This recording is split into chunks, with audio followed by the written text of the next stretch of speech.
guests this evening. I think first things to say is that very sadly Rashid has had to pull out for this evening due to an emergency. But we have Philippe hanging on there on Zoom. Perhaps you could see him, Ben? Say hello.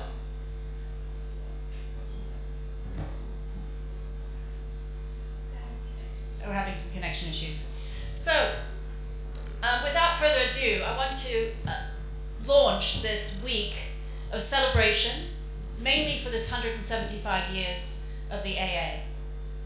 Now, over the summer, when I started to think about what we might do to really kick off a year in style, I had a wonderful conversation with an old colleague, Aram here, about really bringing the sort of, as he said, the great and the good.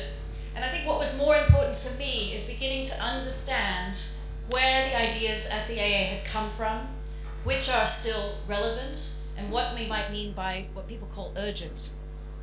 A few years ago, I was on the jury panel for the Reba Dissertation Prize, and it kept on reading these fantastic things, and everyone kept on saying, but are they urgent?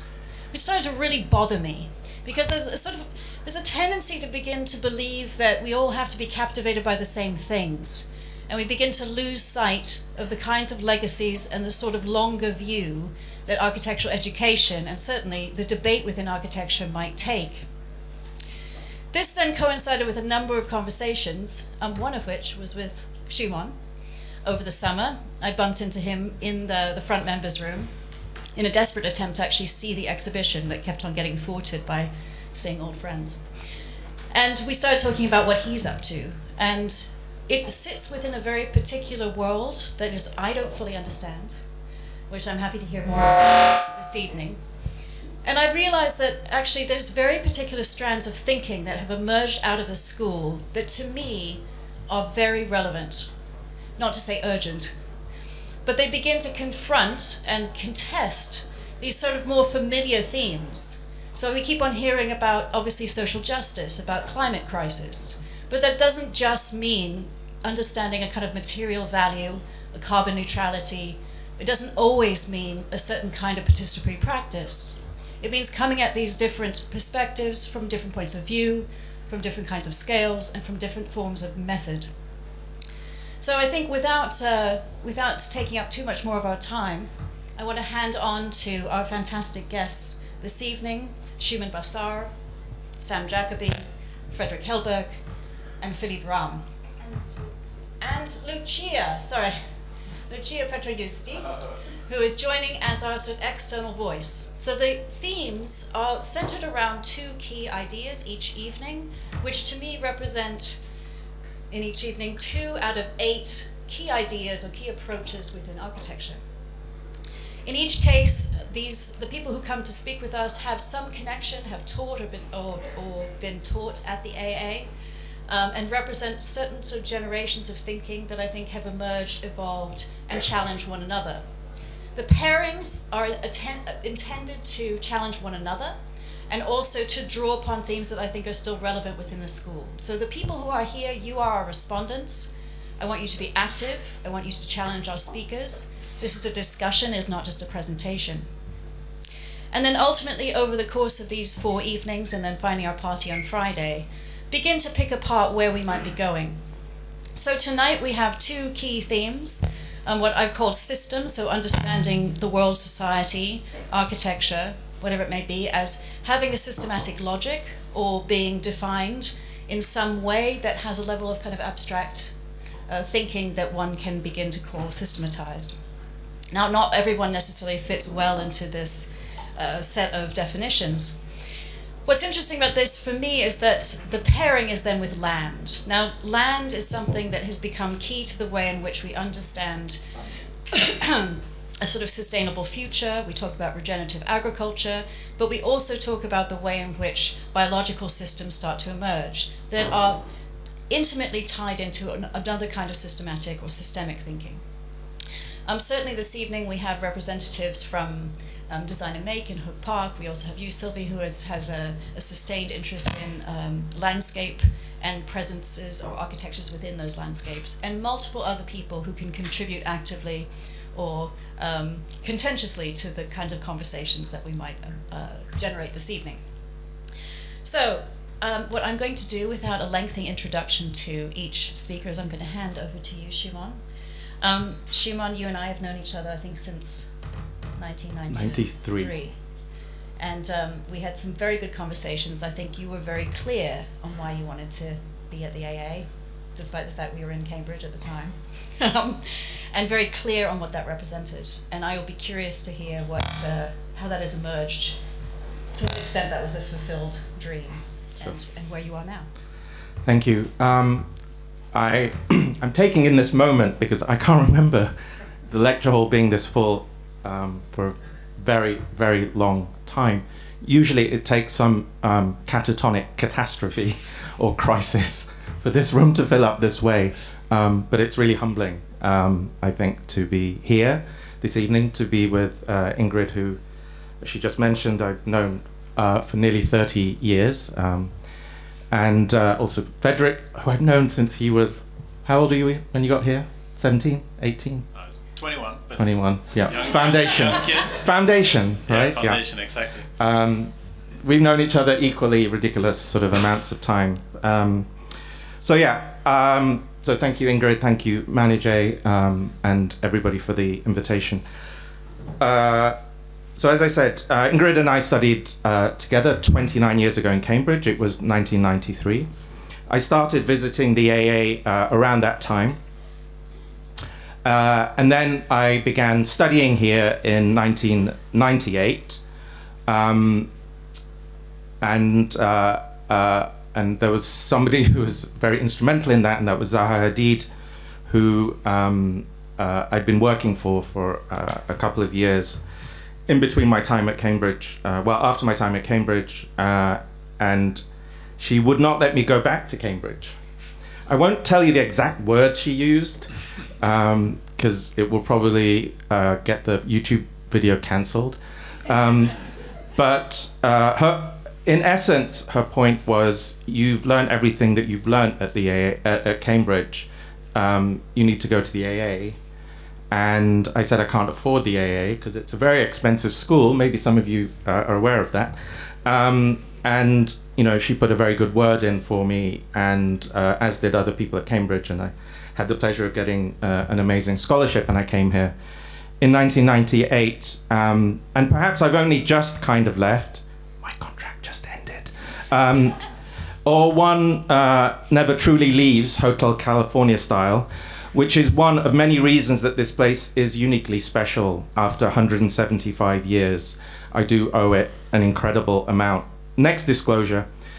Sorry, Ingrid, but I have nothing to say about land. And when it comes to system, I can only take a scenic route through the topic because I'm definitely not a systems thinker. But I do feel alert to the myriad systems that govern our architectures of feeling. Origin myths are also a system of organizing the past's relationship to the present. And origin myths were something famous architects managed systematically.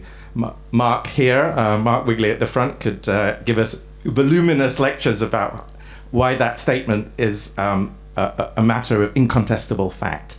So if you'll forgive me, I may briefly outline some of my own origin myths that derive from this school, from this building, and indeed specifically from this actual lecture hall. Could I have my first slide, please? Yes. Yeah. Thank you. So in my final diploma year, against the express wishes of my then unit master, I co-founded a magazine with two other AA students and one from the Royal College of Art. And this was generously supported financially by the AA's director at the time, Mohsen Mostafavi. We called this magazine Sexy Machinery. It's after a lyric in a Talking Head song. And the subtitle came from a piece of dialogue in a film called Pierrot le Fou. And the dialogue goes like this. So there are two protagonists, a man and a woman, and the man is called Ferdinand, and the woman's called Marianne. And so Ferdinand says to Marianne, "Why do you look so sad?" Marianne replies, "Because you talk to me with words, and I look at you with feelings." Then Ferdinand says, "Conversation with you is impossible. You never have ideas, only feelings." And then Marianne says, "But there are ideas in feelings." So in retrospect, everything that I've ever done since I left the AA comes from these 5 words. There are ideas and feelings. But it's not just me. Ever since 1965, which is when Pierre Le Fou came out, or 2000, which is when I graduated from the AA, the world has become more technologized, almost inconceivably so. And perhaps this rubric can be reduced to this slogan: there are systems in feelings. There are systems in feelings. There are systems in feelings.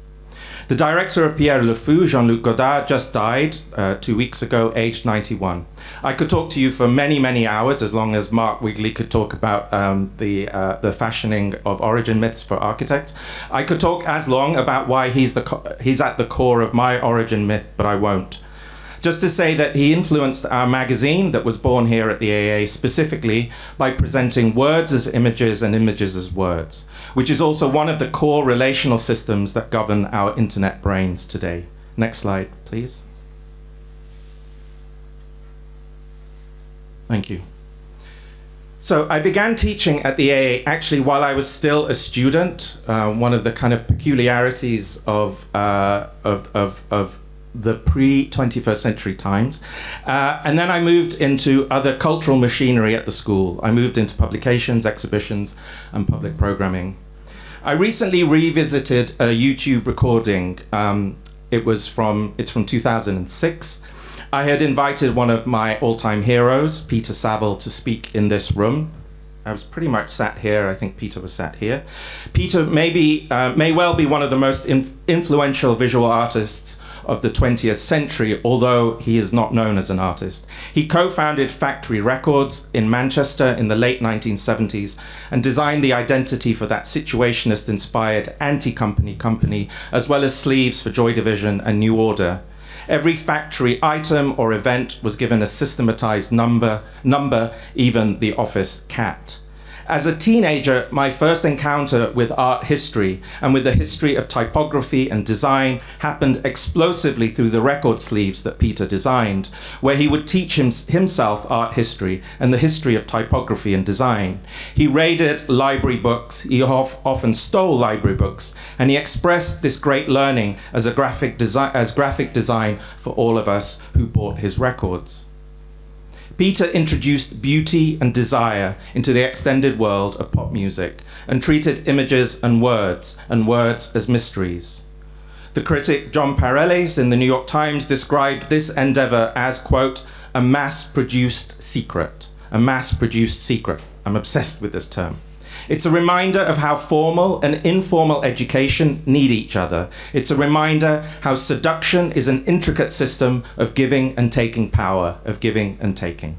Next slide, please. So this brings me to my final slide and the final point that I would like to make. It's a book entitled The Extreme Self, which I've co-authored with the novelist and artist Hans-Ulrich Obrist and Douglas Coupland, and Hans-Ulrich Obrist, who's the artistic director at the Serpentine. And it's designed by the AA's former graphic design wizard, Wayne Daly, who did the poster for the Peter Saville lecture that you just saw behind before. So on the surface, The Extreme Self asks whether individuality has changed in the last few years, first because of technology and then because of the pandemic. The answer, of course, is yes. But why? Perhaps it's because the most valuable resource today is how you feel. We all know that there is a fossil energy crisis right now, but arguably there's also an emotional crisis too. Both are vast systems of weaponized infrastructure. They intersect on the stock market, where sentiment drives the price of oil and liquid natural gas, as well as the price of money itself. But our feelings also exist in pipelines and in cables that run along the seabed, often following the historical traces of European colonial-era maritime routes. It's why I can say with some certainty that I do not know where I end and where systems begin. So my very last disclosure, perhaps my very last mass-produced secret would be this. There are feelings in systems. There are feelings in systems. Thank you. Thank you, Shumon.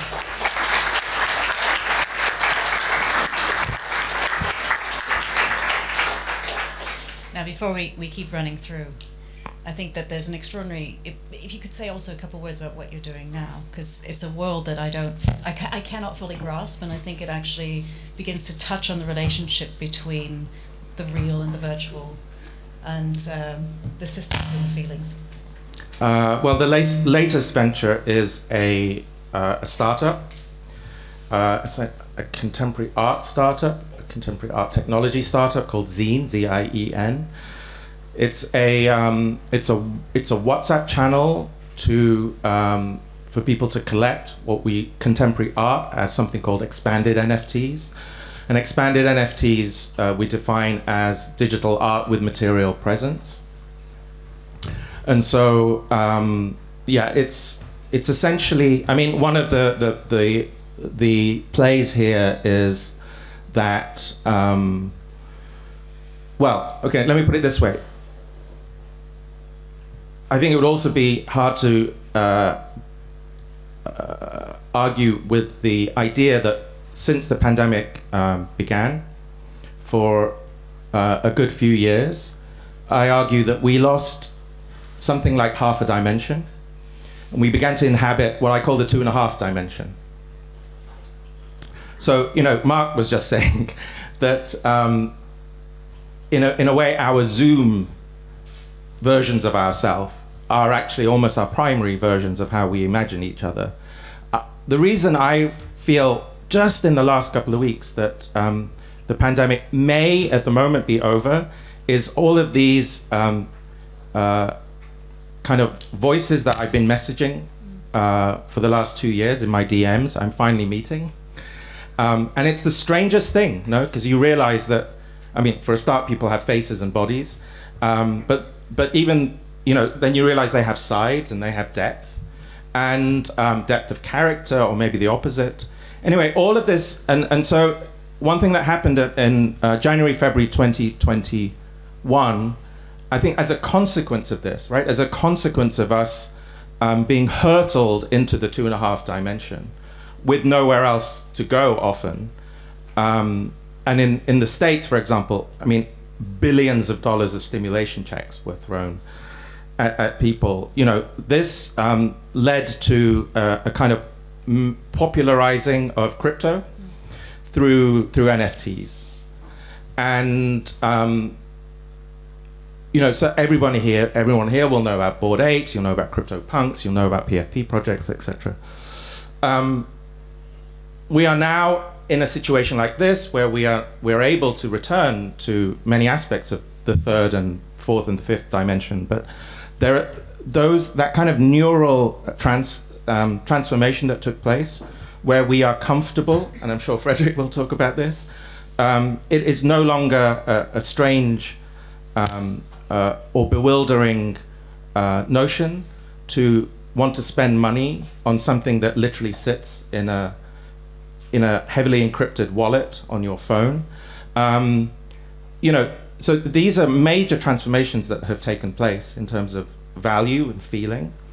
And so at Zine, what we're trying to do is, we're trying to enter into that kind of sense of the present, and where the present and the future meet each other, but at the same time not give up 64,000 years, which is roughly when the first cave paintings are from.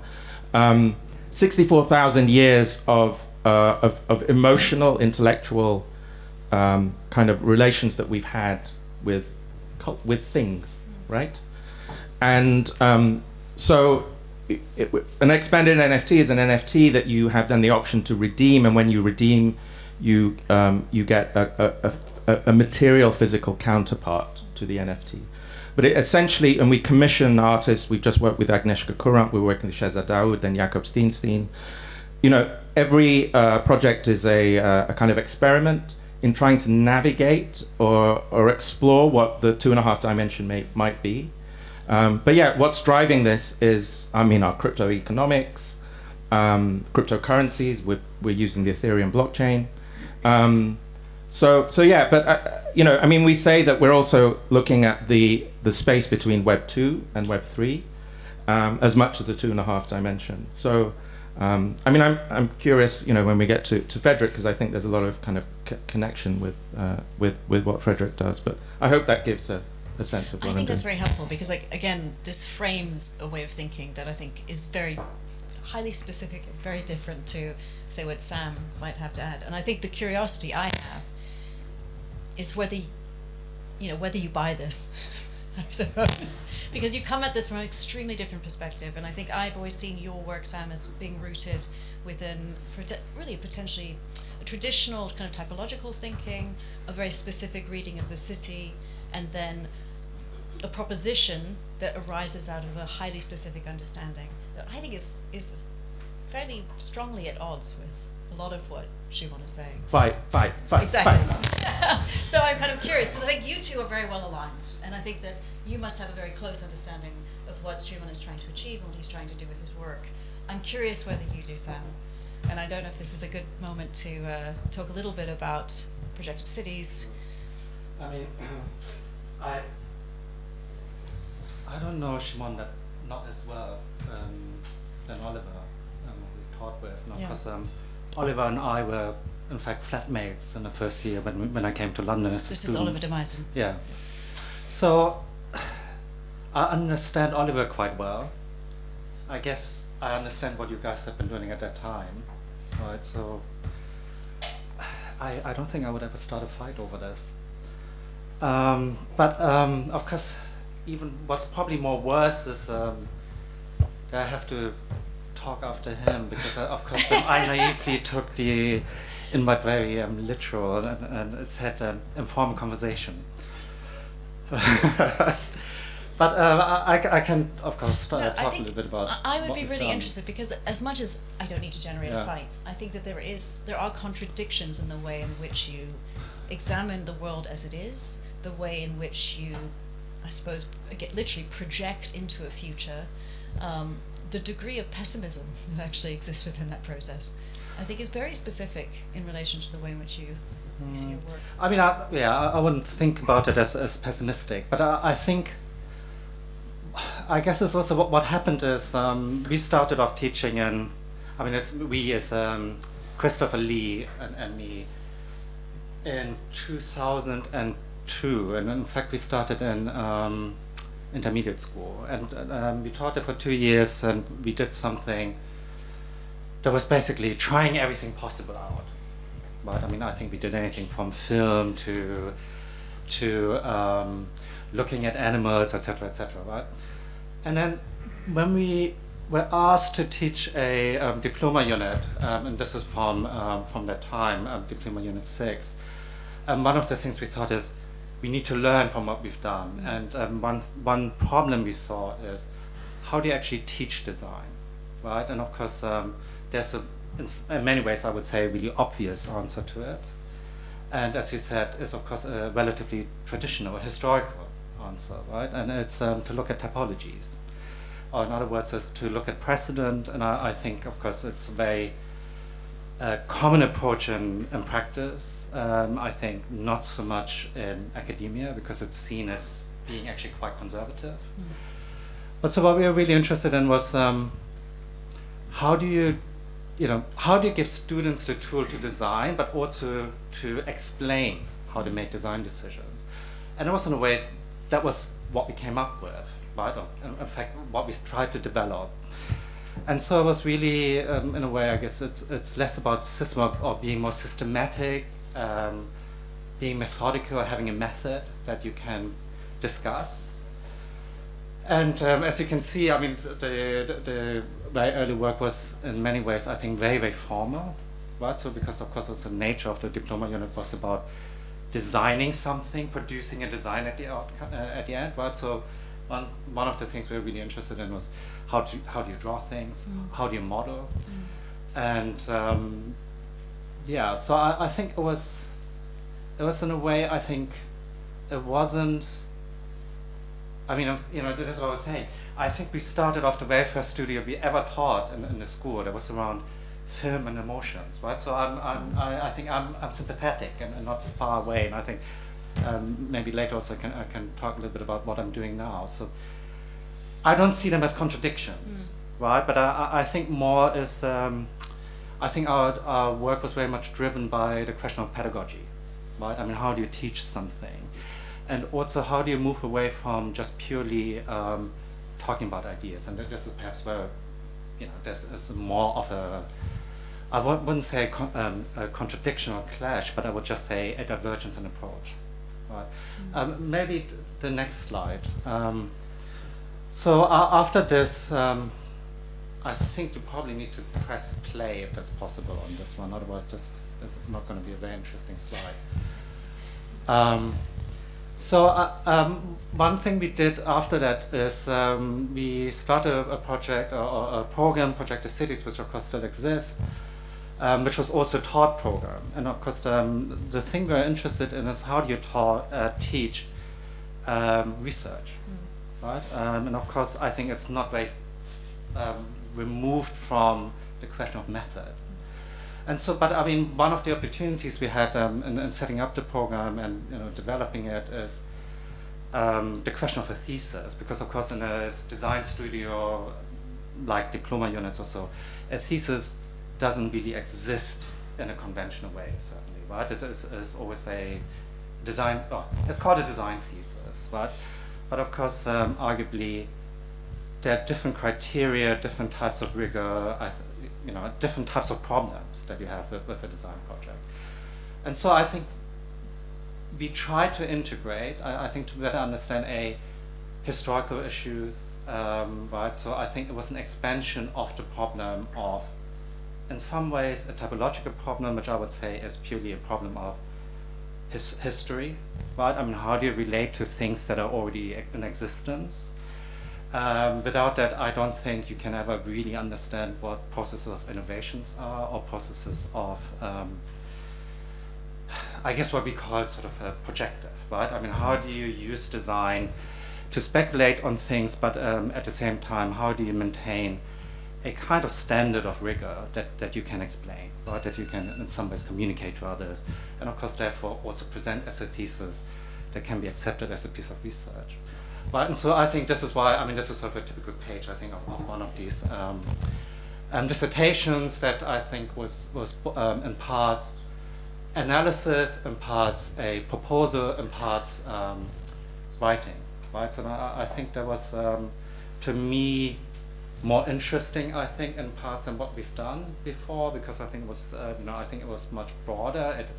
I think it also thought about, in some ways, about, what's a different type of practitioner, right? Not just someone that designs or someone who's just simply wants to be an academic, but how do you integrate both problems? And the other thing I think we tried to develop that we couldn't do in a diploma unit, because of course it was also much shorter. The Projective Cities program was in the beginning at least 2 years, is the question across scales, right? And so one of the things we are really interested in is how do things work from the room scale to the kind of urban scale, right? Now, as you can see, I think some of the more, I guess some people would call it sort of typomorphological language, I think still was maintained, because I think it was still kind of the question of, how do you teach or think about design? Maybe next slide. So I think that's another example, right? I think it was an attempt to think about how do you work from a very large urban scale to something that's a room scale? And of course, I think what was interesting to us, or to me, the sort of problem of a typological proposition, of course, is never just a singular proposition. It's not just one solution, right? And of course, that's a typical, let's say, studio project, but is a project, a finale project, right? That gets somehow evaluated. But what we're more interested in was what's the process of reasoning, and how can you kind of repeat that or scale that up, or transfer it into different contexts, right? So I think it's a different kind of problem. I don't know if there's another slide, but we can try it out. Yeah. So I think. So it was kind of a methods problem. It was kind of a problem of understanding what research could look like, right? And I think what's interesting to me, I think also at the end, I mean, I in theory taught, I think, in the program until 2019. There was, I think, also a very clear shift to think about much more social subjects, right? I mean, questions of, how do you think about responsibilities, activisms, right? Whereas, of course, as you saw in the very first slide, those weren't really questions we thought about, right? I mean, I think it was much more about formal innovation, right? So I think to me that was quite a interesting and important kind of development. And maybe to say a little bit about what I'm doing now is I'm lucky enough to spend most of my time on contacting research myself now.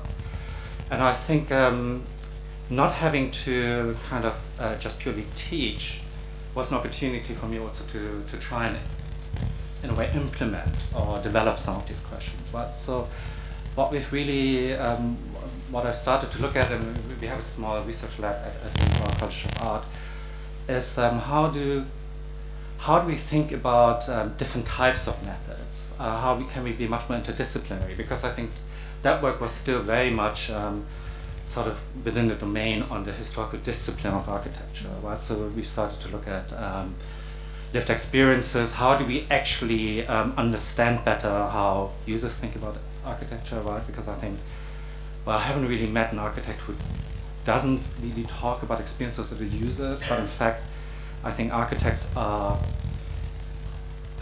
not well trained, let's say, in understanding really how users think about it, right? So for example, we did a large survey of how people experience living at home during COVID. And I think already the language we use versus how people understand their homes is very, very different. Right? The expectations people have about their homes, I think, is hugely diverse. Right? And of course, where I think the sort of kind of whole social expectations, cultural experiences are extremely formative to how people understand architecture. But it's not necessarily, I think, something that we think about that much in sort of typical studios, right? I think also for obvious reasons, right? I mean, you don't have to ask the time.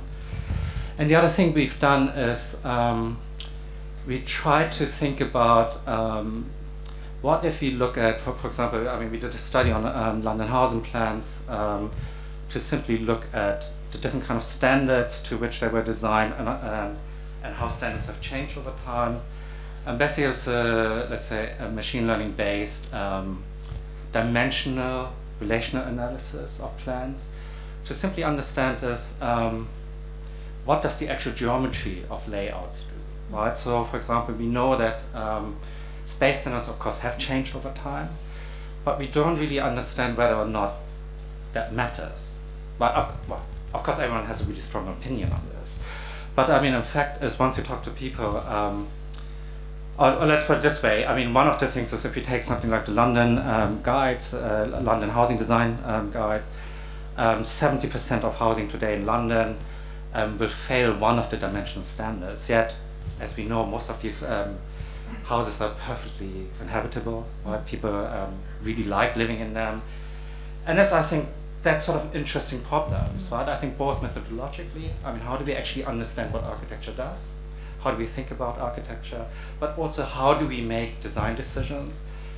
And I think also, in some ways, how do we make design decisions that matter to the people that actually use them? Right? And at the same time, I think it also, I think questions things about our methods, right? And so, for example, I mean, I don't think I've ever been really a huge, I've been never very strict about, I mean, you have to believe in some, what we call, I think, typological transformations, typological formations, etc., etc. I think these are just shorthands, right, type of conversations. I don't think it matters to the way architecture necessarily is produced, right? But I think, as I said, so I think in part it's a shift from thinking about the problem as a pedagogical problem versus something, let's say, that's much more applied. I mean, this is very much at the root of a problem I'm trying to wrestle with at the moment, and part of the reason we're here. I had a conversation over the summer with someone at the ETH where they're asking two questions. You know, what should an architect know? You know, after 5 years of architecture or student, and how should they contribute to society? And I brought this up with other people, and at least one person said, "Well, these are entirely the wrong questions." But it's interesting that actually that's very much at the heart of your practice, and it's very much about a process and teaching a form of discipline that I don't think is common to you. Also, you've not been teaching for a while, Shumon, so I think that comes from a very different perspective. And then the question is like, are we structuring conversation in order to teach, or are we structuring conversation in order to talk about something else? I think that's an open-ended. I don't have an answer for that. I think it might be good to bring Philippe just before. Hopefully, he's still there on Zoom, so we can open the conversation. Yes, Philippe. We're here with you. I'm sorry, Philip. Philippe?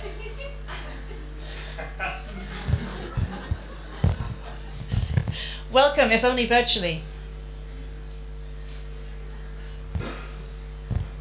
Can you hear us?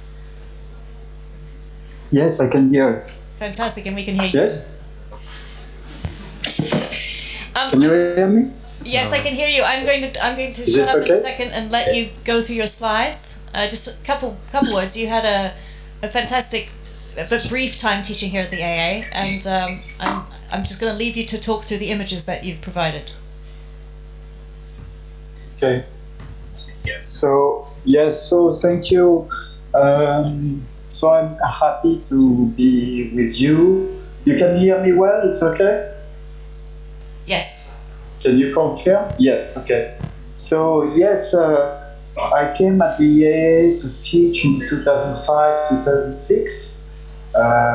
So I was invited by Shumon, by Zaha Hadid, and Brett Steele. So it was a very big honor for me because the EA was a very interesting school. It was a full way where we can think, emerging new ideas, new voices, and still like that. You know, this is all the interesting topics are discussed at the school very, very early. I think the politic of to have very young faculty is really good, and then at that time, I think we already start to talk about climatic issue, to talk about sustainability, and to combine that with the question of physiology with the body. And so I have to say that the title of the conversation today about system and land, I think I can understand that from a kind of Karl Marx Marxism point of view, which means that maybe the system can be understood like the praxis, you know. This is because as architects, we are transforming the land, we are transforming the world in order to create a space where we can survive.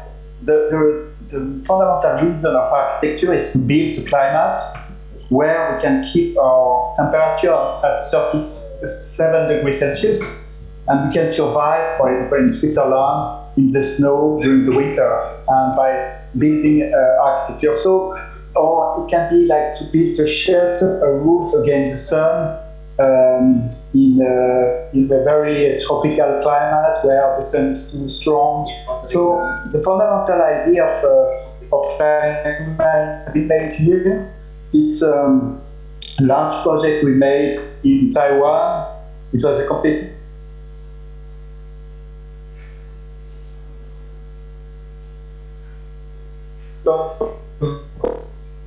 climate where we can survive. And so in a certain way we can say that architecture is it's a kind of little geoengineering. You know, we are to fight global warming, So there is in a certain way, there is two ways of doing that. The first way is to coming back to the past, or coming back to a kind of reduction of the energy, reduction of the way of living. And the second solution is more like geoengineering, by the praxis, transforming by the practice the world in order to survive more in this new world. And I think architecture is that. It's a small geoengineering. So we are transforming the climate for creating space where we can survive. And land, so this is architecture. In a certain way, architecture is a very artificial practice. It's in the Karl Marx idea, it's really like the practice. Moment when you come back in the nature, you come back in the natural condition, and you transform the natural condition in order that the human can survive in this very complicated world. And then the land, we can say the land is the material condition. So it can be a virus, it can be bacteria, it can be coldness, it can be heat waves, it can be, this kind of material conditions that are still there. So maybe the mistake during the 20th century, during the second part of the 20th century, with Marxism, was to believe that there is only the praxis, that the nature was no more there, that the natural condition was no more there. And we were thinking that only by industry, only by human activity, we can transform the material condition. But the nature, in a certain way, are still there. The virus can still arrive, and the winter can still come, and so the world, the material world, is still there. So I think these two worlds, system and land, are what are driving, the condition. So it's not only human; it's also the non-human. So land is like the non-human, and system is like the human, and they are always going together. Sometimes it's one that is dominating, sometimes it's the other one, but we cannot forget one. So it's why this is why what I think about in my practice. So if we look to the second image, maybe, and I will conclude my presentation like that. The second image is a cloud we have made in Taiwan, and so we can say it's architecture because it's transforming the temperature, is transforming the climate to create a more cold climate in the tropical climate. And then the last image is also a kind of big infrastructure. It's a roof of photovoltaic panel, and the roof of photovoltaic panel is doing creating the energy, the electricity for the park, but more, and then it's also transforming the land to create more comfortable land. What we can see here, it's another some image of model we made also for calculating, by using geothermal natural cooling, going underground and cooling, transforming the air to a more comfortable. And this is this image I was talking about with this large roof, photovoltaic panel that was reducing the quantity of sun. Taiwan is a tropical climate, so there is a lot of sun, so there is maybe too much sun, and we take the excess of sun to produce electricity, not to produce only heat and light at the moment, so to create a delay and delay of time and space. So thank you. Maybe if you have some more questions, talk with you.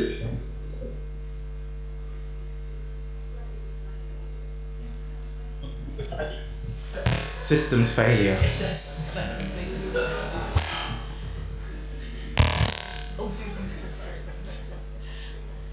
pandemic actually hasn't ended, right? Like, that was such a triggering reminder of early 2020. Can you hear me? Can you hear me? Look at the environment I've created. Yes. Perhaps you might want to say something about why you invited Philip in the first place, and maybe Mike, actually. Not to put you on the spot, but I think you were certainly here at the time when Philip Rahm was teaching. Yes. Sorry, I cannot hear you. Yes. I remember Philippe telling an American audience that we're all socialists now. Okay.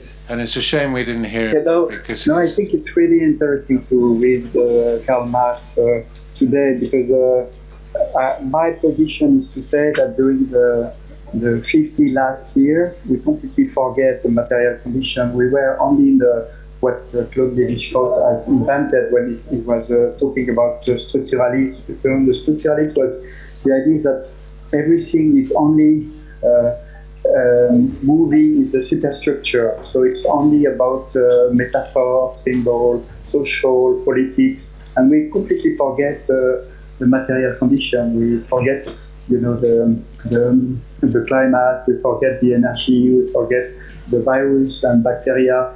And why we forget that? It was because of the antibiotic, because of vaccine, and because of oil and coal and all the fossil energy. So fossil energy and antibiotic, remove the infrastructure. We forget the infrastructure because of the powerful of the fossil energy, and we were living only in the superstructure. We were talking only about social construction, about political statement, aesthetic, and we completely forget that everything was in reality connected to the material condition.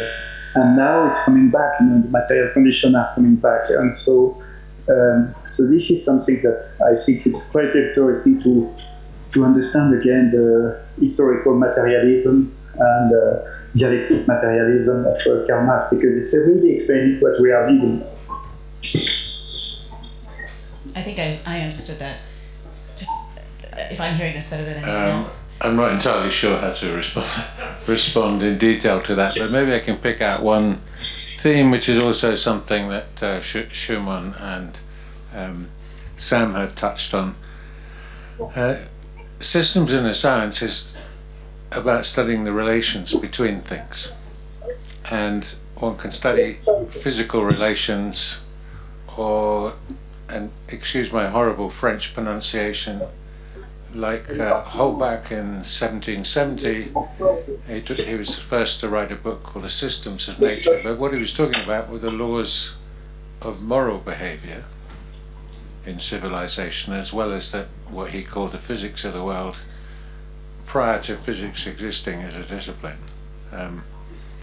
So somewhere is this odd boundary which people transgress or move backwards and forwards, and I think Philippe particularly inhabits visually and technologically some of the realm of thermal analysis and things that are methodologically scientific, but he uses them for what Shumon might call kind of emotional thinking about the spaces of architecture, how they're inhabited and so forth. So like Sam, I don't think there's really a rigid boundary between things, and I'm entirely on the science side, but occasionally I try to move a little bit into a kind of emotional thinking in terms of today's discussion. But people do move with fluency, and sometimes the best work is people who don't move with fluency but deliberately or unintentionally misinterpret things, and then somehow something new emerges from that. So, and I think Philippe has done that for most of his professional life. I think he touches upon something that there's an immediacy of experience, I think, evoked by the image of the man in the mist, that is then underpinned by an infrastructure, by quite a large-scale infrastructure, and the two come together and are essential to one another. Frederick, I might bring you in as well, so we can actually also bring more members of our audience into the conversation. Can we go back to... Yeah, wonderful. I'm going to skip over Farshid. I'm very sorry to do so. FOA, so Farshid and Alejandro won the Yokohama Ferry Terminal competition while teaching here. And I think that thinking actually was really instrumental in a certain stage of landscape urbanism, which is a topic that is, I think, of critical importance, but necessary to reinterpret within a contemporary setting. And perhaps we can bring people like Sylvia and Kate into this conversation in a little bit. Frederick, over to you. One thing that do we still have someone on the line, or it's...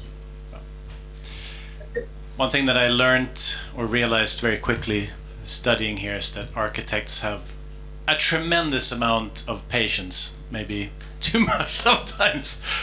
I'm sort of, like maybe Shumon was describing, sort of made by this place. Like I think so many people here in this room, it's really quite phenomenal to be back here. I think it's typical that lecture starts with that, because that's really often what this place does.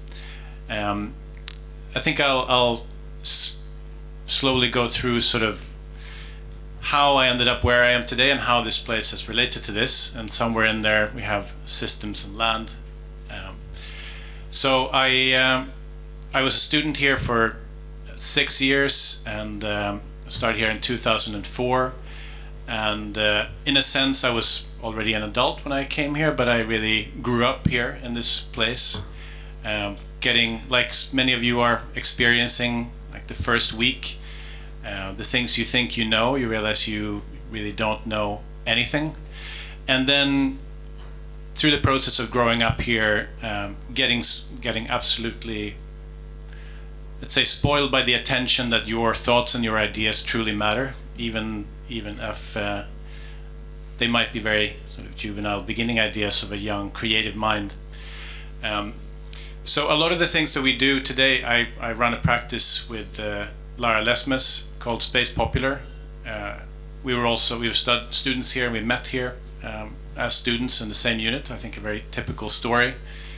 And the sort of things that we do now, 11 years after leaving this place as students, are very much at the core of the kind of things that we still work and still explore. And after graduating from this place, we moved to Thailand, where we were living for 5 years, and we were running. We have some colleagues here in the audience from the school in the Chulalongkorn University, where as young graduates we were sort of trying to in some way replicate the magic that we have experienced here in this incredible building, and slowly realizing, I guess to some degree, that this sort of attention to these ideas that you might have in a place like this, all those things are sort of turned on their head when you're out in the world in other places. And then after 5 years we came back here to teach, and we're teaching here for 5 years, and we left 2 years ago. And these slides are not like in connection specifically, we can sort of go through them, but there's sort of an idea of the kinds of ideas that we have been trying to develop in our practice, sometimes through built work, furniture, interiors and stuff like this, but mainly through speculative work, often in form of exhibitions in museums and galleries, trying to come to terms with what is increasingly happening with our sort of multiversal lives, where, as Shumon has explored in his extraordinary writings and work generally, the sort of split of our experiences, split of our minds, and that we're sort of already living in 1,000 places at the same time, but pretending as if we live in one place. You might have one apartment or another places to go to, but really our lives are not this, not even close. So this is sort of what we've been trying to explore through ideas like this, an idea that we developed a few years ago of the Venn room, which is something that certainly we live through our work, trying to sort of relentlessly going on adventures in what was called social VR, which we insist calling the immersive internet, and which the world has forced us to call the metaverse, which we strongly disagree with, this term and this whole waiting for the big bubble to happen any day so we can start over. but imagining sort of what are really happening to our understanding of the way that we live, the way we pretend to live, the way we want to live, when a lot of these lives are happening in so many simultaneous places at the same time. And we've been doing everything from designing meeting places, that's coming up pretty soon, I think, for conferences. There's a slide coming up in a minute, from a big festival space that we designed for a festival in Spain of architects coming together during the pandemic, and where we really kind of, in a sense, got shown really the potential of actually valuing the experiences we're having in these digital spaces, through a kind of award ceremony that was happening in this place. There was a series of lectures, series of debates, etc. Everyone's appearing through these awkward avatars, as we all were through that pandemic when we couldn't really gather in any other way. But we gradually afterwards got stories back to us told where people went to this place, received awards, brought their families, etc., all of them appearing through these weird avatars that we had designed for everyone. And a place that was meant to be taken down, as service spaces are actually real places. They consume real electricity and cannot be running forever. And they got requests to keep it up online because people came back with their families to kind of remember the experience that they had had in these places. So we sort of try and explore these ideas, and did so for many years here with our students at the AA, and really kind of continue to propel our thinking and the projects that we continue working with. Great, thank you so much. Could we bring Lucia and Philip sort of on screen? I think it would be good to have them sort of visual as part of the conversation. Maybe we can have them of equal size.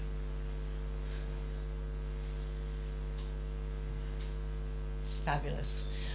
Lucia, welcome. I mean, you in some ways my fellow sort of external viewer and contributor, and I think, you know, over the course of this evening with these introductions, I'm very curious about. There's a lot of kind of future thinking that's going on. I mean, I don't want to sort of see you as pessimistic, but there's an inherent pessimism, I think, to the way in which you project. I'm a radical realist, Ingrid. Yes. Okay. I see it as deeply pessimistic. Anyway. But and I thought you meant me. I was like, I'm such an optimist. It's so pessimistic. Me? No. No, I was talking to Shumon. I see the way in which he constructs a view of the world as yeah, it's troubling. But you know, I think that there's the way in which we look at the world around us, and I'm curious, Lucia, you know, you're coming at this from a very particular view. Your own work is beginning to, or has looked for quite some time at this kind of slippage between the real and the virtual, and having I'm trying to kind of find perhaps a legacy of thinking, the relevance of these different approaches to either architectural method, pedagogical method, a way in which we see the world. And I'm curious for what you think of the different contributors this evening, from your own perspective of having to kind of curate a body of work or thought. Yeah, well, thank you so much. And thanks also to Manijay for this invitation. I do feel like I'm crashing someone else's reunion a little bit. So just to give you a little bit, to give you all, although I can't see you, I can only see myself and Philippe, a little bit of context. I'm a curator. But I didn't study curating because of the fact that I studied literature and then gender studies and then critical and cultural theory. I found myself always kind of navigating a sort of soup of non-specific ideas led. And by the way, I loved what Shumon you said about ideas and feelings, but and systems, kind of ideas led environment. And I've always found a particular kind of personal. I don't know, like little jolt of pleasure when things that, when you sort of can somehow start to intuit what it is that seems to be coming up in terms of ideas and feelings and systems across different kind of fields of discipline. So when I started to work in the art context, and I did so as a public programs curator at the Serpentine, what I felt was my kind of, I guess, calling was to try and convene the different specializations and places of kind of disciplinary wisdom and knowledge together in order to try and like spirit in that in-between space of all of those positions something that felt a little bit like the present moment, which sounds a little bit like I guess like a spiritual or a religious sense of purpose, and I suppose in many ways it is. But one of the things that was that struck me about, well, that has to do with interacting and intersecting with the trajectory of the AA specifically, is that when I started to work on this project for the Serpentine called the General Ecology Project, which was a project that essentially did bring together system and land, so tried to kind of instill and learn from ecological principles and strategies to try and kind of connect together efforts that were efforts towards environmental balance and justice and efforts towards kind of organizational organizational transformation and the transformation of what an art organization can think it is in relation to the world and its own sense of purpose. That project seemed to be most resonant in the architecture field, and particularly in those universities. I mean, to put it very plainly, that's where I ended up being invited to sort of teach and speak.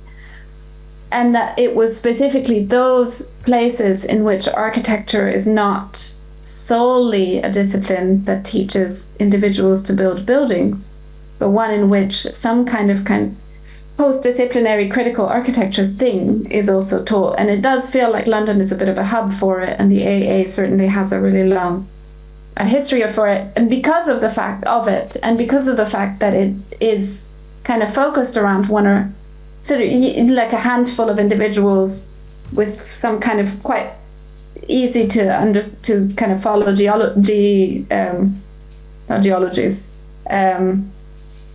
kind of legacy patterns.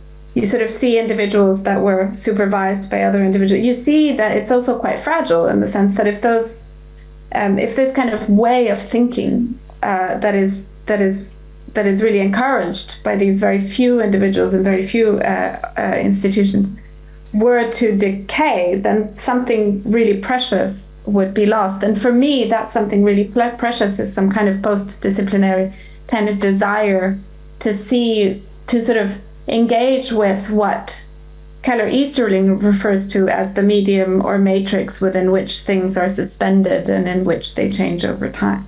So for me, it's sort of in that medium or matrix that I choose to locate my work as a researcher, and as a I guess curator, but mainly just as a fellow thinker with all of you, and I suppose the projects that I'm working on now, all in one sense or another try to kind of really just locate themselves in that translation gap between disciplinary fields and that translation gap between advocacy fields, and to try and participate in the building of kind of translation methods or bridges of conversations between those things in order to identify or to become more sensible to the kind of mediums or matrix within which we are suspended.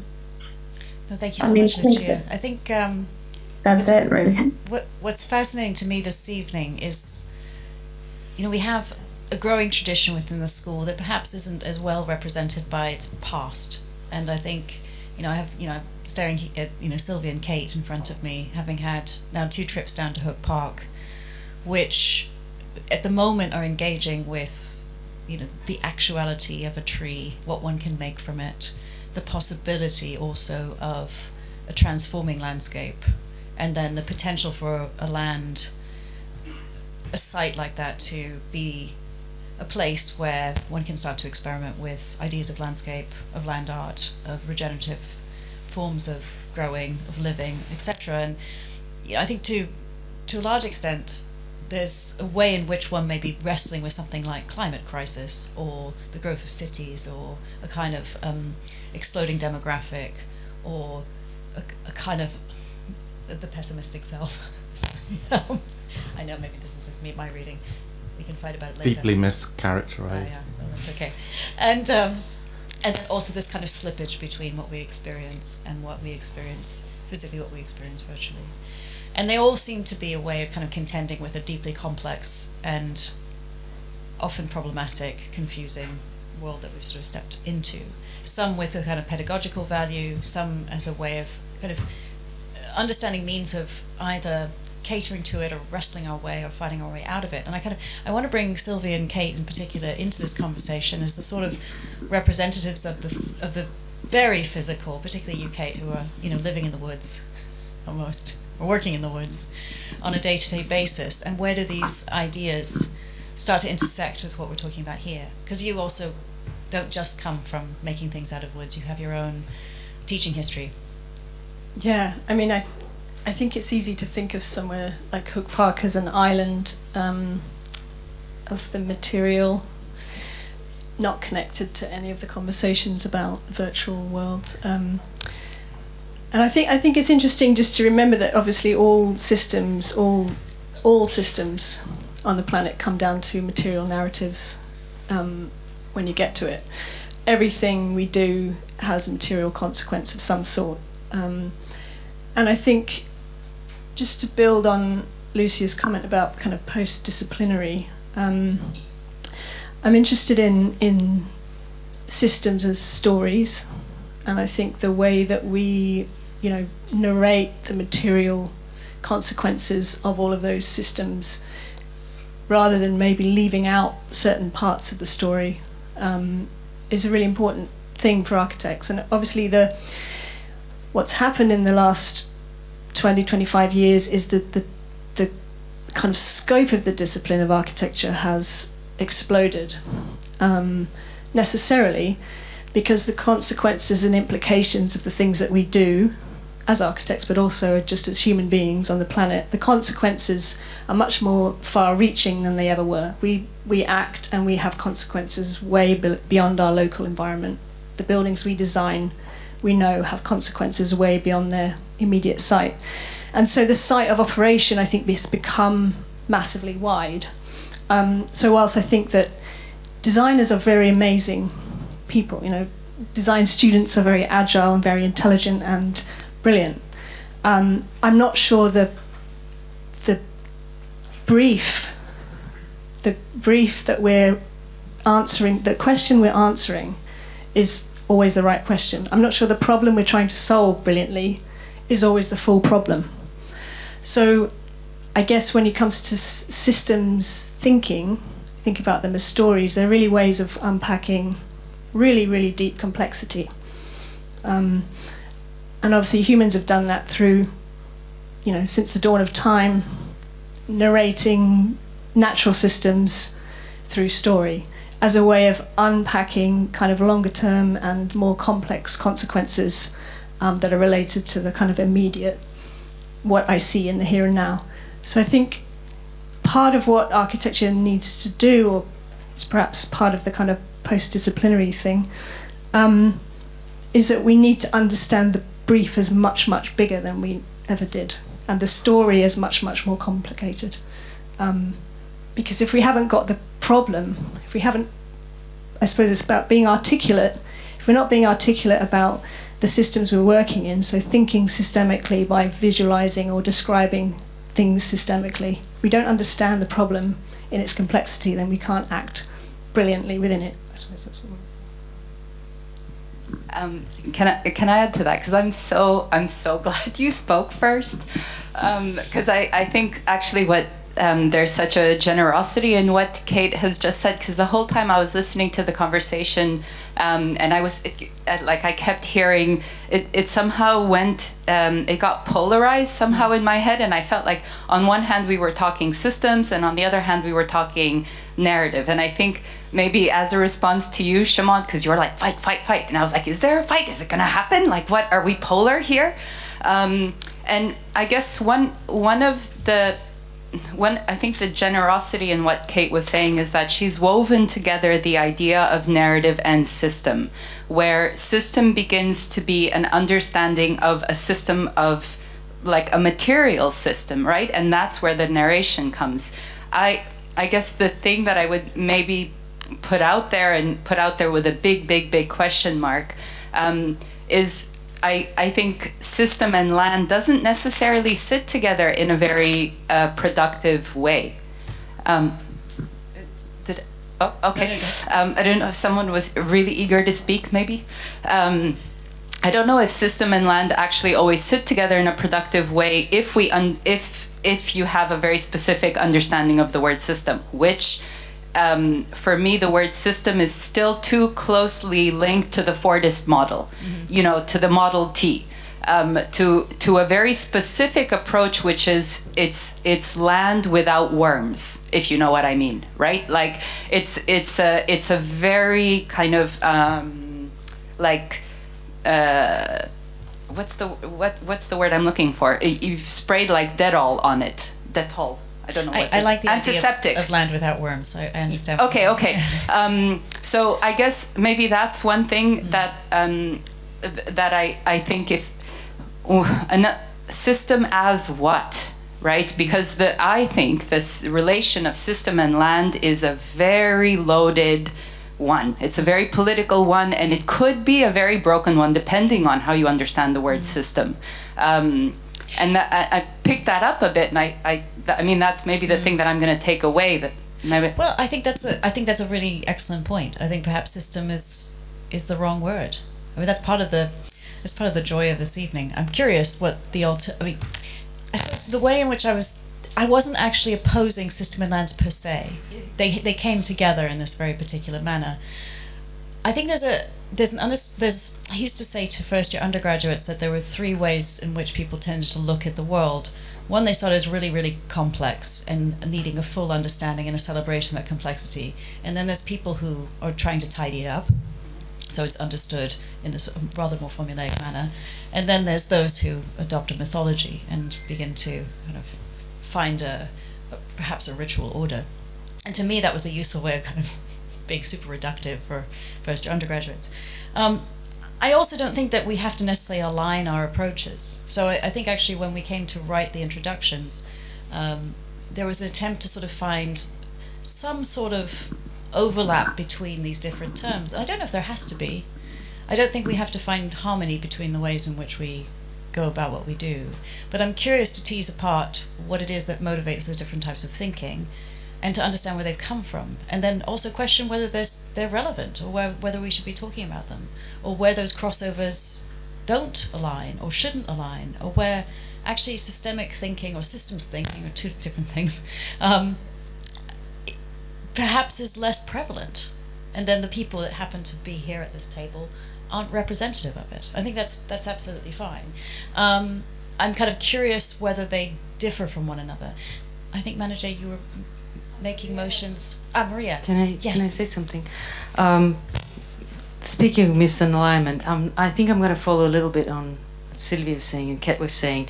I didn't understand maybe fully all the, kind of montaged kind of presentations as one, but what was interesting for me is that I think there was an expanded definition of what a system means here and how we begin to work with it. And I think what you, Ingrid, are saying is that we should definitely be open to questioning the terms that we inherit from elsewhere. If I can just very presumptuously cut across what I heard today, I would say that what Shumon's reminded us is that in the mythical progression, no one goes after a mother or a beloved with a kind of a GPS in mind, and the archetypal maturation of a hero is very emotionally driven. So that reminded me that all the systems of living that we're going to think about will have that emotional undertone. And then Sam showed us extremely rigorous and beautiful, crisp, I would say, I love them because they're diagrammatic or systematic drawings of urban form, but in the end it's secondary, tertiary, quarterly city that he's after, and a kind of a better emotionally driven betterment of the city. So this idea of quality came to mind. So the systems we work on here maybe are now include not quantitative but qualitative aspects. Then Frederick spoke about this idea that while it's very digital and systematic and based on code, we begin to inhabit it as a spatial quality. And the reason it survived is because of its memory, or because somebody wanted to come back into the trace. So that was really cool. And Philip, I couldn't hear very well at all, but I definitely picked out a few buzzwords there, and I thought ecology and Marxism was really cool, because I think if we can fight the unfinished Soviet project with the systemic ecology, I think I'd be very interested to see that. And I would just leave it to the audience also to respond to Ingrid's call, as we're not a school that ever takes anything for granted, so we have to stretch this definition until they probably burst. Thank you. Thanks, Maria. I'm wondering if there's students we could hear from, because actually you're the ones who've engaged with this, and I'm curious whether you think that these themes, either the ones tonight or the ones projected for the rest of the week, are present in the school, should be present in the school, should not be present in the school. I don't know if anyone would like to speak to that. No one wants to be the first one on the dance floor. No. Someone else has to Exactly. look like an idiot first. Okay. Shall I volunteer? Oh yeah, you. I would do it myself, but I think. No, I think I want to pick up on something that that Mike said. I mean, look, there are many things I could have talked about today, and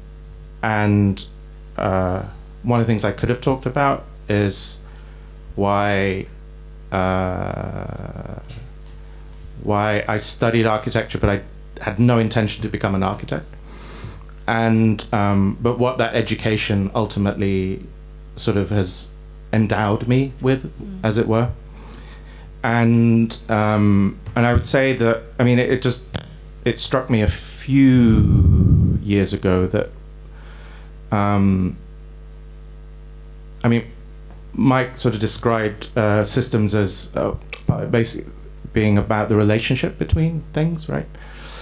And this beautiful line in Pierre Le Fou, where Ferdinand is reading a book of art history by Elie Fauré, and Fauré writes that Velázquez, the great painter, the 17th century, painted the spaces between things. And what I realized was that the education that I had, first at Cambridge, then a few years at Zaha, a few years here. I then went on and I was in the first cohort of A.L. Weitzman's, what went on to become forensic architecture many years later. It was originally called research architecture. And I know we have A.L. here later this week, and I think he's a very important character. But I never wanted to be an architect, but what it has allowed me to do is see the relationship between things, and give shape to those relationships. And I think that, I mean, when Kate was talking, I mean, I absolutely agree. And I think, I mean, isn't it incredible how over the last 2 years certain vocabulary has entered our everyday lexicon that simply would not have been imaginable before that? So supply chains, supply chain crisis, the sort of the fragility, the interconnectedness, of a globalized world,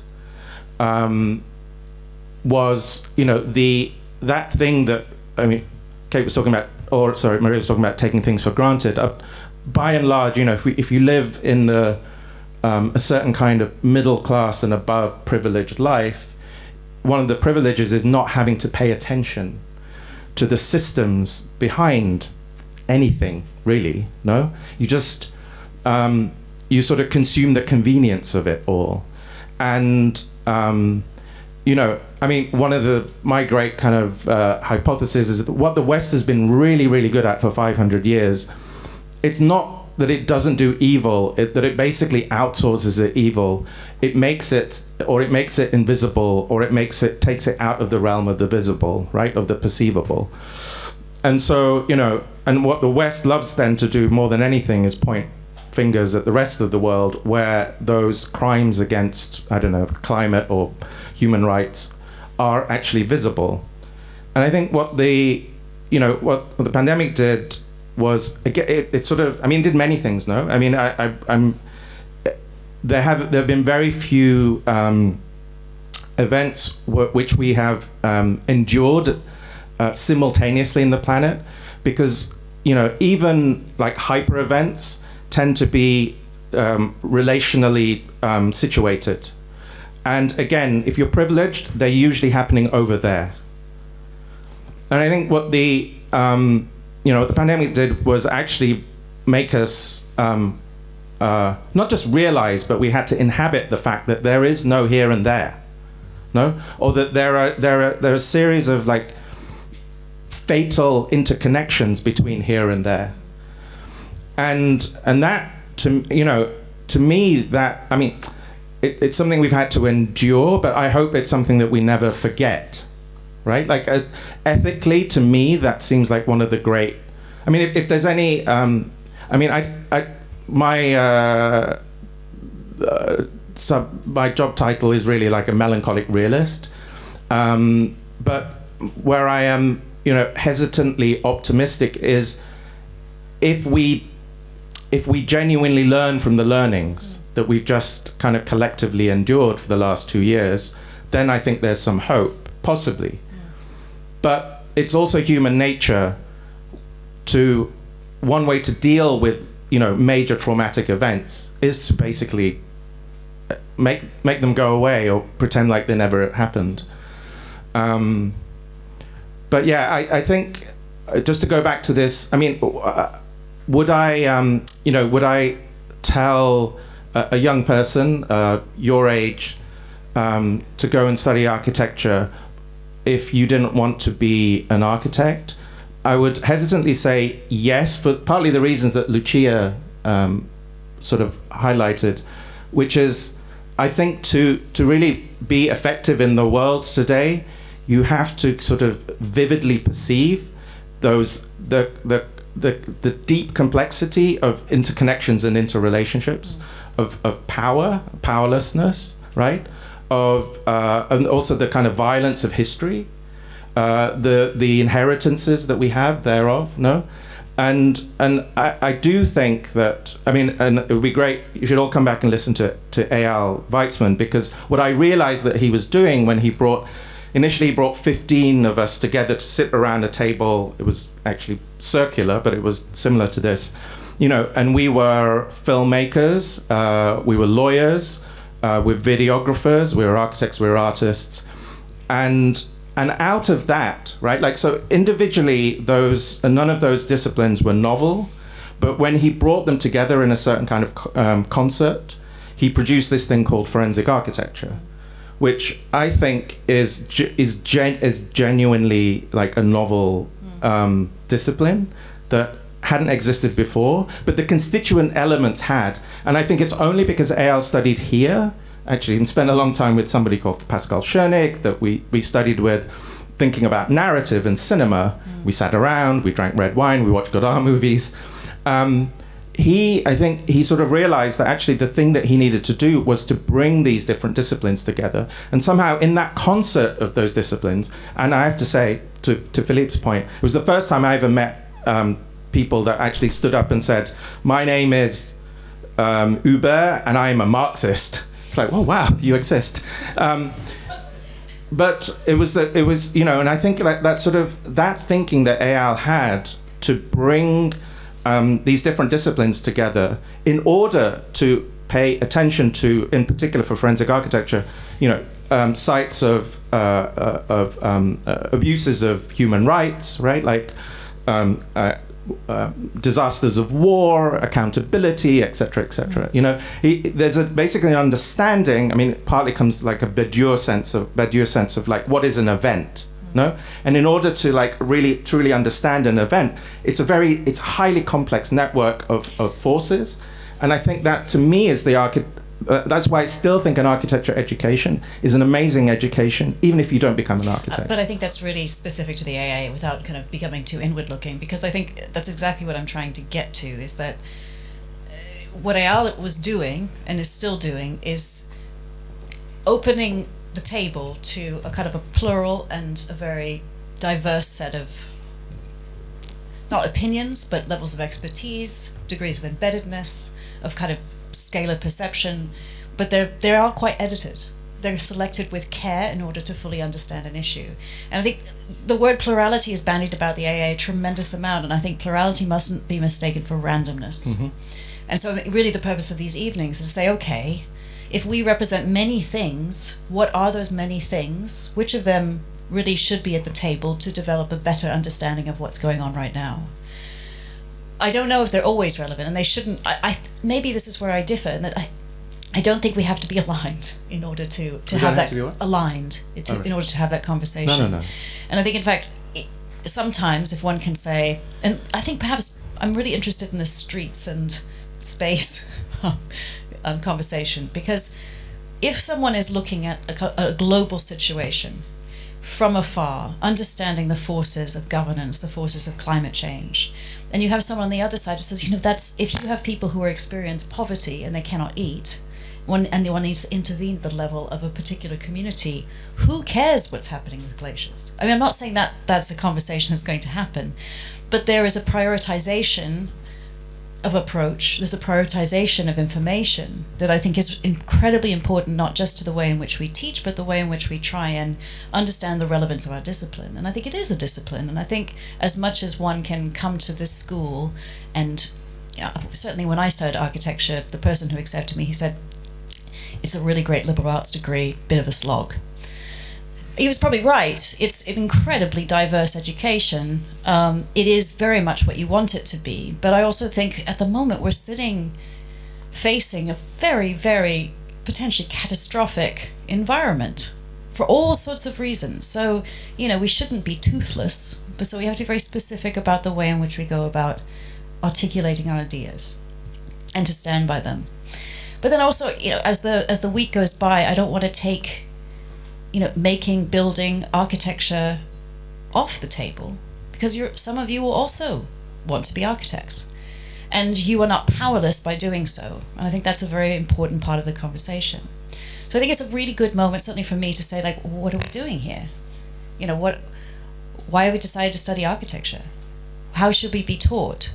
Are we taught in order to other people teaching us, developing something that is an incredibly sophisticated method that is an important kind of pedagogical value?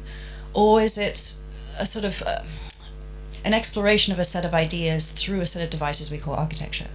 And I think that's a really open problem that you're sort of tasked with answering through your choice of units, through the way in which you engage with the rest of the school, and the way in which you also take a position of your own. Which is why I kind of, I think, if I can hand over just to Frederick as well, to say, you grew a position during your time here, and I think you're living that, and you've also decided not to do certain things. Now, I think it's incredibly relevant to what people are doing now.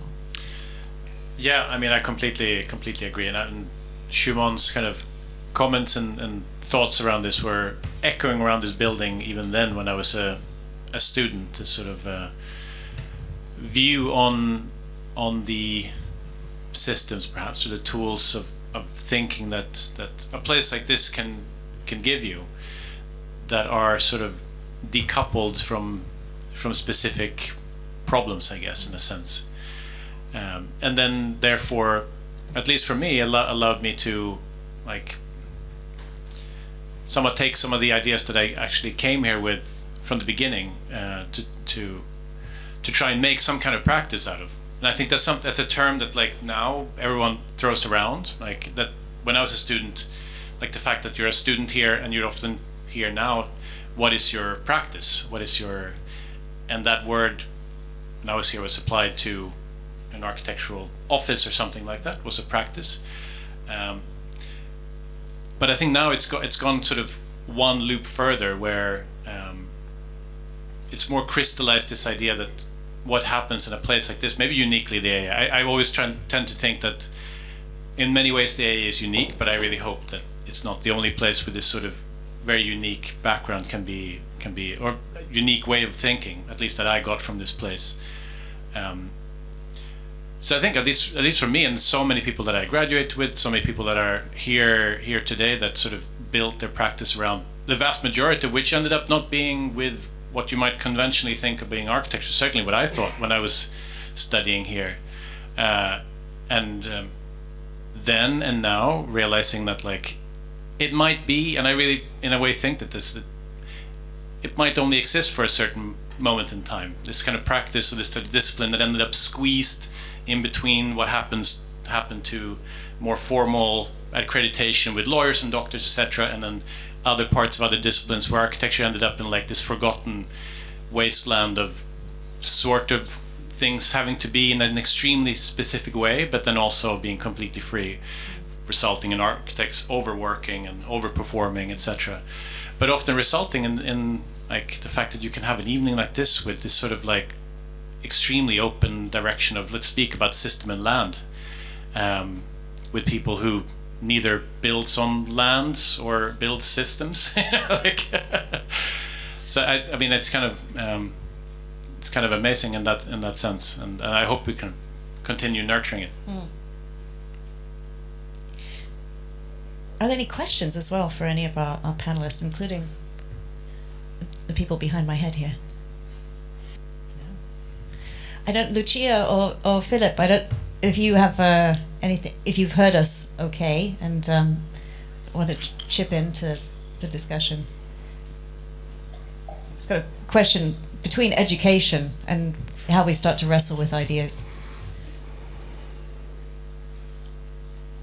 No, I mean, the only thing I would say is that in mentioning AL and research architecture as a kind of emergence out of the AA, I was reminded of how influential Mark Cousins' lectures have been also to my own way of thinking. And if I'm not mistaken, and I wouldn't want to spread fake news, I think Mark Cousins was AL's PhD supervisor, and then out of research architecture emerged so many practitioners, Shumon, but also, you know, that then go and influence things like the RCA School of Architecture and at Goldsmiths and so on. And so there's a real kind of, you sense that happened.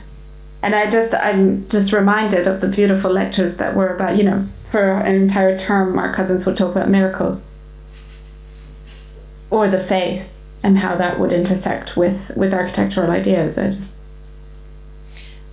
I think that's a really timely reminder. I have a feeling that the gold letterer came today to put Mark's name on the, on the lecture room. So I don't know, Philip, if you have, I fear that you're behind my head, so if you have something to add, and you can hear us okay. Hi.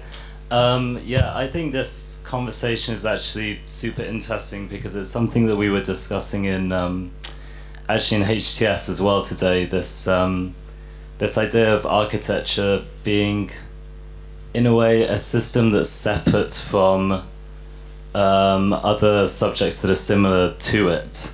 And I guess my question that I wanted to ask you was, do you think this is a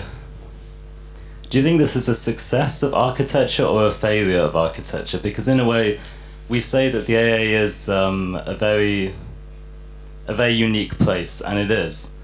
But there's also a general theme in architecture that we're also very misunderstood as a profession, because we use language that not a lot of people may understand, or out of this subject that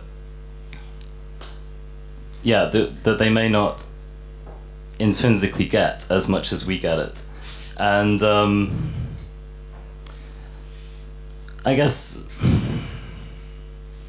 sorry, it's just getting a bit stressed. I'm holding the microphone now, so I think my point is, do you think that as a profession we should become more open to a discourse with people who might not understand as much as we do, or do you think we should keep on heading in the direction of trying to progress to an higher elevated form of understanding than what we already have? I'm happy to pass that over, but just very briefly, I don't think those are mutually exclusive. I don't think we do just one thing, and I think when we talk about architecture, we don't always just talk about the profession. We talk about practice, we talk about discipline, we talk about it in any number of ways. And one of the things we do as architects is we practice our profession and we make things. But also one could say, you know, you can write a play and it can be produced any number of times in any number of ways. Some of those things may be understood, some of those parts may be understood, and some may be understood fully. But there's a spectrum of expression that has a place in the world as a reflection of society, of history, of a future, that I think that we share as a creative discipline. We're in the process of forms of representation and of reflection as much as we are of kind of pragmatic production. That doesn't devalue what it is to build or what it is to, you know, to spend every day on site trying to make something of delight in the world. Sam, how about you? Have we failed? I mean, I guess, it's kind of a difficult question, right? Because I think if you look at it, it's probably, you know, to be more elevated or be more specialized or be more exclusive in a way can't be a good thing, right? So I think that, to me, that's the obvious answer. I mean, if I'm pessimist for a moment, I would say there's also a very clear answer within the world, right? I mean, I know some of you become, you know, just still wanting to become architects, but if, for example, if you look at in the UK, the role of architects as professionals certainly has very little say, right, in decision-making processes. So that also tells you that, I mean, that the way I think practitioners might operate, right, has not very successful. Because I mean, for example, if you think about policy making in terms of built environment design or housing design, right, you will find that there are hardly any architects involved. I mean, the last housing report was written by philosophers. So, you know, the way the profession is organized in the UK is by the ARB, which is a consumer protection organization, right? So it tells you already, right, that in that sense, more is not going to have very good outcomes. Right? So I think that's a fundamental shift needed. And I think, I mean, on a more positive side, but I think one of the things that I thought has fundamentally changed within the last 5 years or so is I think students have become much more politically interested, right? And I think much more diversely politically interested. Yeah. And I think that's a really positive thing. No, I would absolutely agree. No, thank you so much, and thank you for the question. I'm hoping we'll sort of warm up over the course of the week, and we'll start up again tomorrow. I think we should probably let Lucia and Philip, poor Lucia had to go, for you to resume a more informal conversation over drinks. It's been an absolute pleasure to have all of you here tonight. Thank you so much, and keep the conversation going, and we'll start again tomorrow.